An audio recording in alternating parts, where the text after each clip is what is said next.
Olá, saudações biomédicas. Hoje vamos entrevistar o Dr. Luiz Santana, que atualmente é presidente do Conselho de Biomedicina da 4ª Região, e vamos saber o que exatamente é um conselho, quais as suas atribuições e qual o papel de biomédico dentro de um conselho de biomedicina. Bom dia, professor. O senhor gostaria de se apresentar? Sim, claro. Primeiro é um prazer estar dando essa entrevista para você, Rafael. O meu nome é Luiz Carlos Fernando da Silva, né? Sou biomédico de formação. Eu fiz a biomedicina aqui na UFPA e o meu mestrado e doutorado eu fiz na Universidade Federal do Rio Grande do Sul e com ênfase em bioquímica. E desde 2000 retornei para Belém para exercer o cargo de professor e agora sou professor titular aqui da UFPA, além de ser o presidente do Conselho Regional de Biomedicina. Interessante. Por que você escolheu a biomedicina? Qual foi o seu maior interesse nessa área?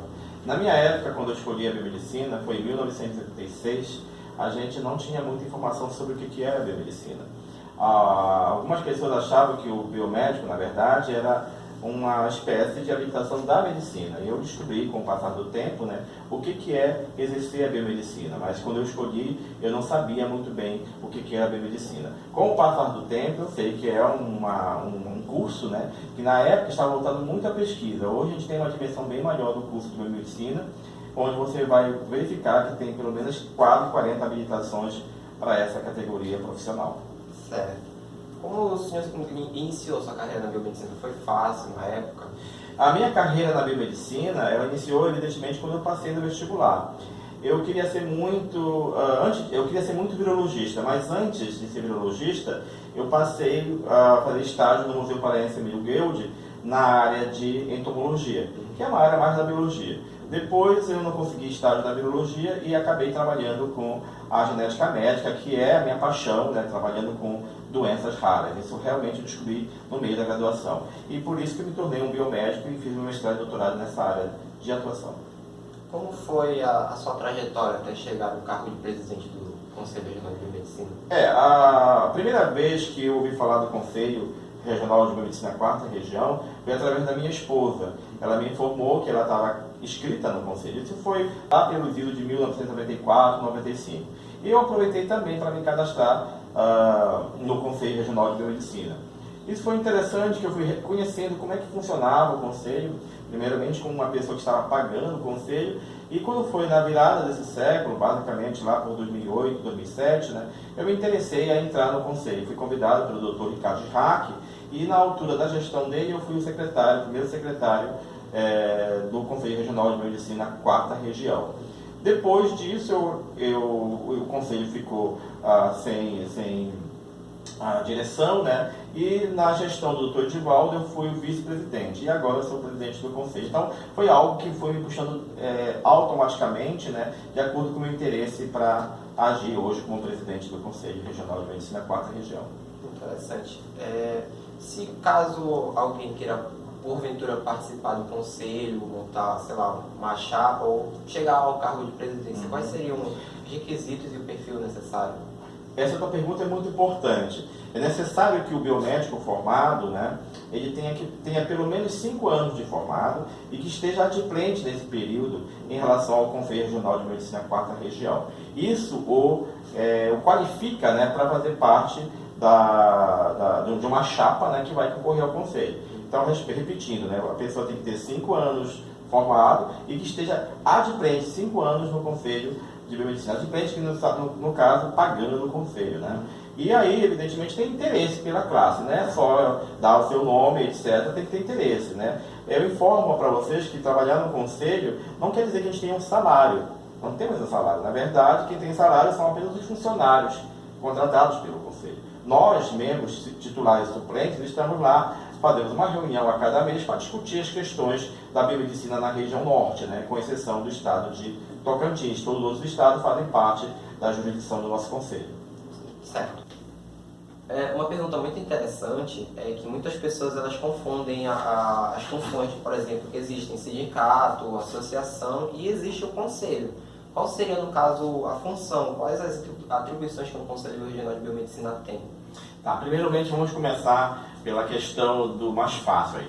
A associação, que nós ainda não temos aqui no Pará, a Associação de Biomedicina Paraense, ela tem a função de promoção de classe. O que é isso, né? Favorecer a execução de eventos, cursos que são importantes para a formação do biomédico, seja ele graduando, seja ele formado.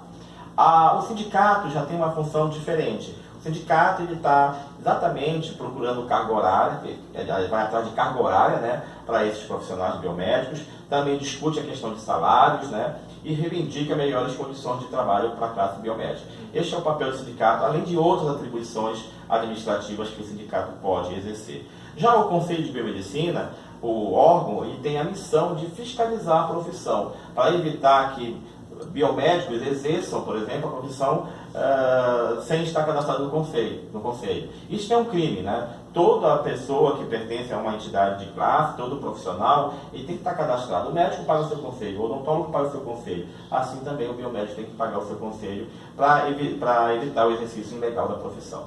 Certo. Quais seriam, por exemplo, as dificuldades na gestão que são encontradas atualmente no Brasil? Por exemplo, quais percalços o senhor vê na gestão do conselho atualmente no Brasil? Uma questão importante para o Conselho Regional de Medicina Funcional, qualquer conselho regional e pelo Brasil afora, é a questão da adimplência. Né? É interessante que todos os biomédicos que se formam e estão exercendo a biomedicina em alguma das suas habilitações estejam cadastrados no conselho. E isso não tem acontecido muito na nossa região, nossa adimplência é muito alta. Né? E isso faz com que a gente não consiga, por exemplo, avançar em algumas situações. Né? Por exemplo, se a inadimplência é alta, isso quer dizer que aquele funcionário, aquele profissional está exercendo ilegalmente a profissão. E tem umas questões também de saber orientar o profissional, né, para que ele se cadastre no conselho. Toda vez que ele tiver uma habilitação nova, que ele cadastre a habilitação. Porque se ele não cadastrar a habilitação, ele está fazendo exercício ilegal da profissão. Né? Tem pessoas que pensam o seguinte: vou me habilitar em análises clínicas, e acabou, e nunca mais vai lá, e quando a gente vai observar, ele é um biomédico esteta, ele faz acupuntura, ou seja, essas habilitações não estão cadastradas, então ele está exercendo legalmente a profissão. E isso é importante, que ele pague conselho e que cadastre cada habilitação que o compete. Certo. Levando um pouco na questão das dificuldades, quais são as principais dificuldades que o senhor reconhece da classe biomédica atualmente? Olha, a principal dificuldade é o mercado de trabalho. Hoje o mercado de trabalho está inchado, a gente verifica, né, que tem muita gente querendo fazer as mesmas coisas da nossa profissão. Né? Então, se você não tiver uma palavra que eu vou dizer no seu dicionário, inovação, ou seja, procurar outras habilitações que poucas pessoas procuram, por exemplo, aconselhamento genético. É a próxima habilitação que está caindo aí nas nossas mãos. Né? Quem faz aconselhamento genético no país é a medicina, a biologia, a farmácia e a biomedicina. Tá? Então, é uma habilitação que requer um conhecimento muito elevado, né? Eu penso em 1000 horas de formação num profissional desse, mas é algo que pode se chamar a atenção. Ou seja, o profissional biomédico de hoje, ele tem que ter inovação para evitar essa questão das dificuldades da inserção do biomédico no mercado de trabalho. Certo. Essa daqui também é uma pergunta muito interessante. Boa parte da população ainda não reconhece os profissionais biomédicos e atribui seus trabalhos a outras profissões, como médicos, farmacêuticos e técnicos, como o senhor mesmo acabou de falar. Como pretende atuar de modo que a sociedade conheça cada vez mais o trabalho do biomédico? Porque existe, por exemplo, uma falta, como já foi até mencionado, uma falta de inserção do biomédico no mercado de trabalho. Existem concursos públicos, editais que são lançados e existem funções que o biomédico pode atuar, mas que ele não é colocado como profissão. E quando colocam, é com um salário lá embaixo. Tá. A divulgação é a palavra. Quanto mais você divulga uma profissão, mais ela vai estar inserida no contexto social. E no contexto social que eu vou estender para parte municipal, estadual e federal. Isso é o principal desafio do século XXI para a biomedicina. A outra questão é reconhecer essas profissões na esfera municipal, federal e estadual. Ainda há pouco nós estivemos em Manaus, né, onde é um dos poucos estados, o Amazonas, é um dos poucos estados que ainda não inseriu, digamos assim, o biomédico nos seus planos de cargos, planos de salário e cargos. Né? Então, nós estivemos semana passada numa tribuna popular discutindo exatamente isso, a inserção do biomédico dentro do plano de cargos e salário do município de Manaus. Né? Eles colocaram uma lei lá, que a lei é totalmente equivocada, e nós entramos no Ministério Público Federal para rever essa lei e incluir o profissional biomédico como ele deve dentro da esfera municipal. Porque já é uma lei federal. Então, os municípios estaduais deveriam seguir essa lei federal, que tem a ver com a criação da própria profissão biomédica. Certo. Depois de 29 anos já de formado, como o senhor enxerga a biomedicina e pode ser feito para melhorar a inserção no mercado de trabalho dos jovens recém-formados? Eu acho que essa pergunta tem a ver com a outra, né? Envolve inovação, né?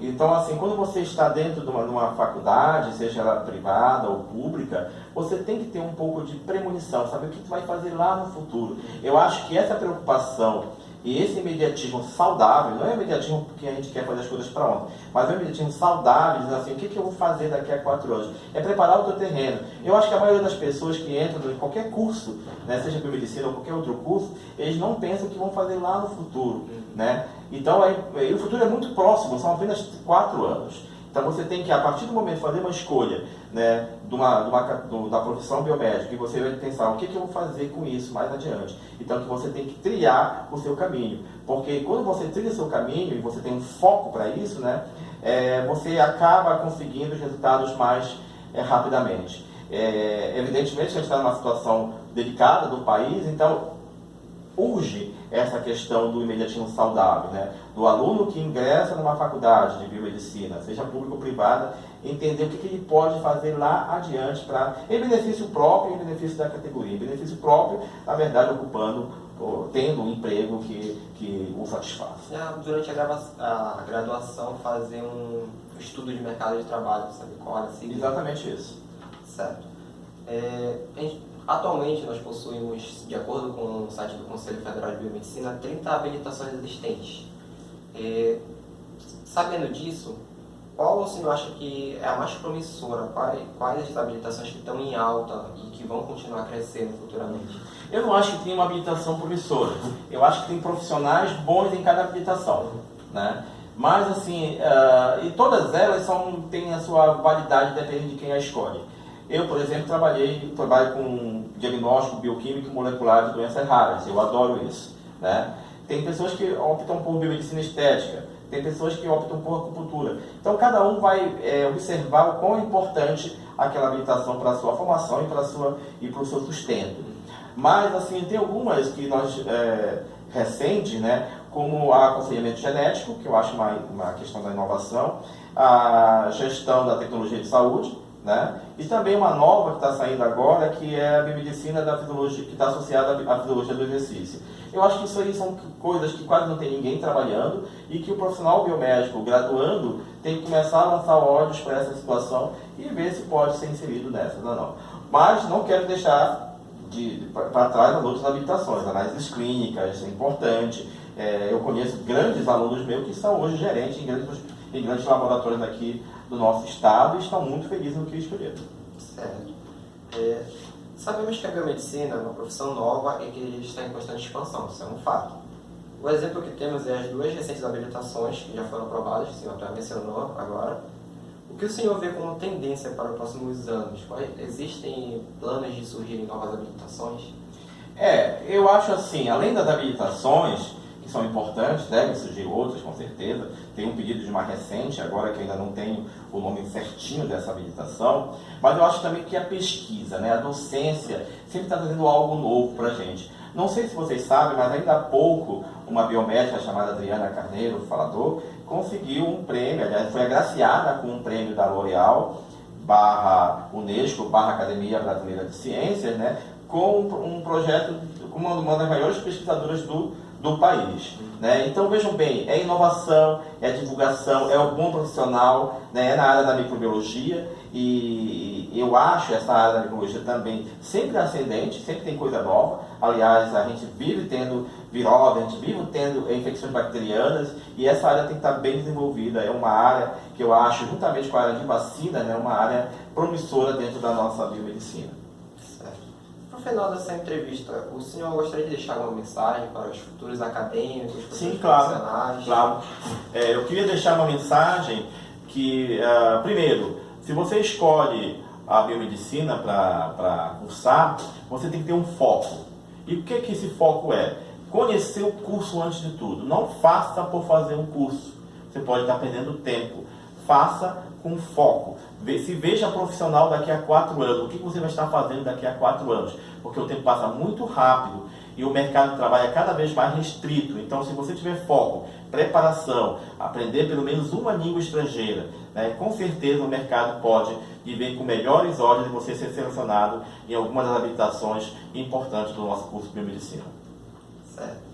Bom, gostaria de agradecer ao Dr. Luiz Santana por ter Obrigado. aceitado fazer essa entrevista e ter dado ótimas informações sobre o que é um conselho e a atuação do biomédico atualmente no mercado de trabalho. Muito obrigado. Ok.